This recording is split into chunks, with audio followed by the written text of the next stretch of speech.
Welcome back. We are going to continue with our semester test review, number 49 through 56. Number 49, write all six trig functions in terms of opposite, adjacent, and your hypotenuse. Here's a few reminders. So, ka, toa, okay?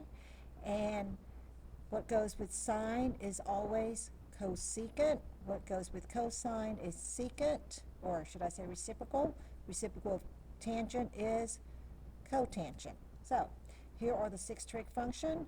Sine is opposite over your hypotenuse. Since sine is opposite hypotenuse, the reciprocal of that would be hypotenuse over opposite is equal to your cosecant. Cosine is adjacent over your hypotenuse. Secant is the reciprocal of cosine, so it is hypotenuse over your adjacent. Tangent is opposite over your adjacent. Cotangent is just reciprocal of it, so it's adjacent over your opposite.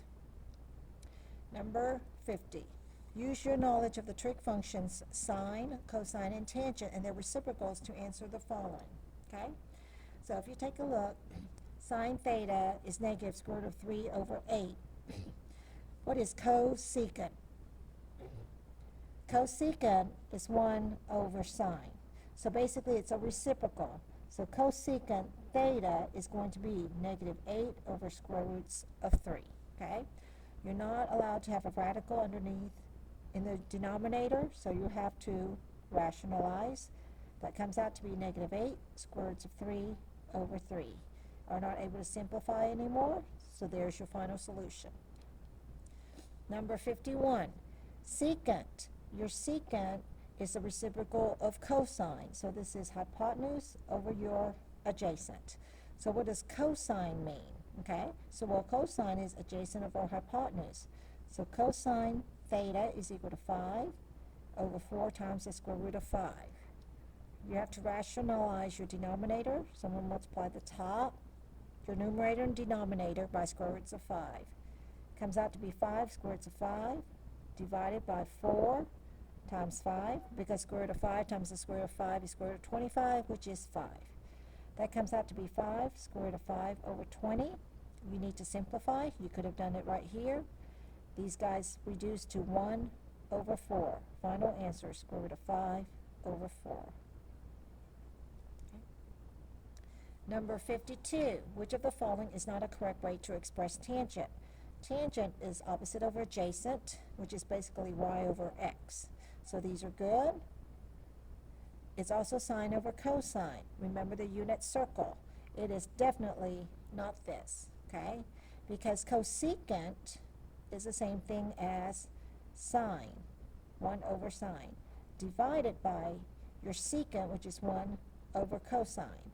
And if I were to finish this out, write it as a reciprocal, this is the same thing as 1 over sine times cosine over 1, which comes out to be cosine over sine.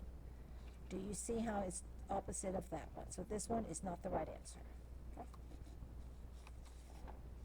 53. It says find the value of the trig function indicated. So if you need to write SOHCAHTOA to help you, please do so. Okay? Cosine. Cosine is basically adjacent over your hypotenuse, ca. So here's your angle of reference. Let me get the paper a little bit bigger. Okay, here's your angle of reference.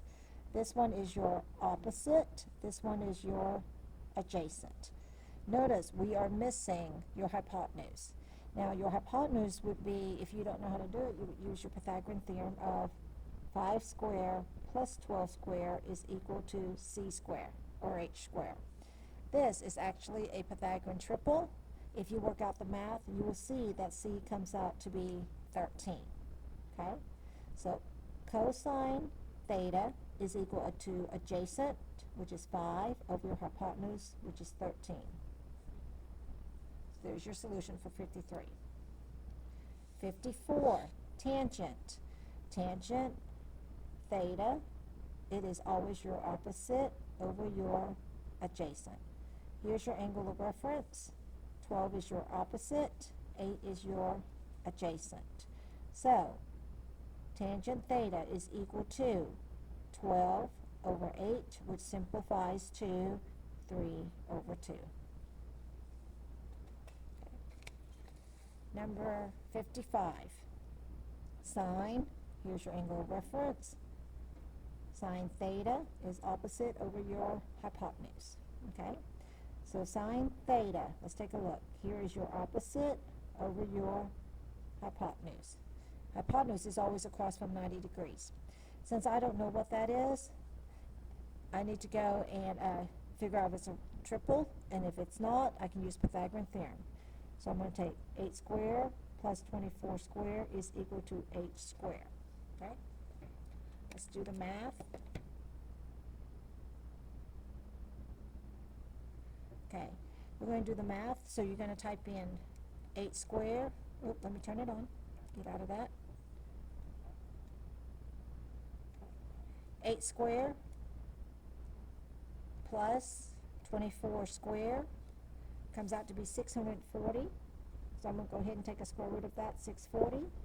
Factors of 640 is 64 and 10. Factors of 64 is 8 and 8. Okay? So, therefore, h comes out to be 8 square roots of 10. So this right here is 8 square roots of 10. So let's go ahead and finish this part.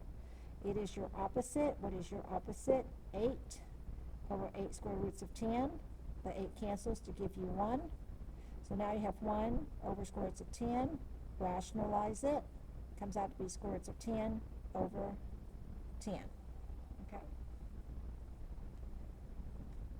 Now let's take a look at number 56. Okay. On 56, you have a secant. Secant is cosine, reciprocal of cosine, so it is hypotenuse over your adjacent. Okay? Now, take a look. Here's your angle of reference. You don't have a hypotenuse, and you have your adjacent. So, let's find our hypotenuse first. 7 squared plus 24 squared is equal to h squared. Okay? Type into your calculator. 7 squared plus 24 squared comes out to be 625 is equal to h squared. Make sure if this is a square root. Yep, it is a square root of 25. This is one of your Pythagorean triples, 7, 24, 25.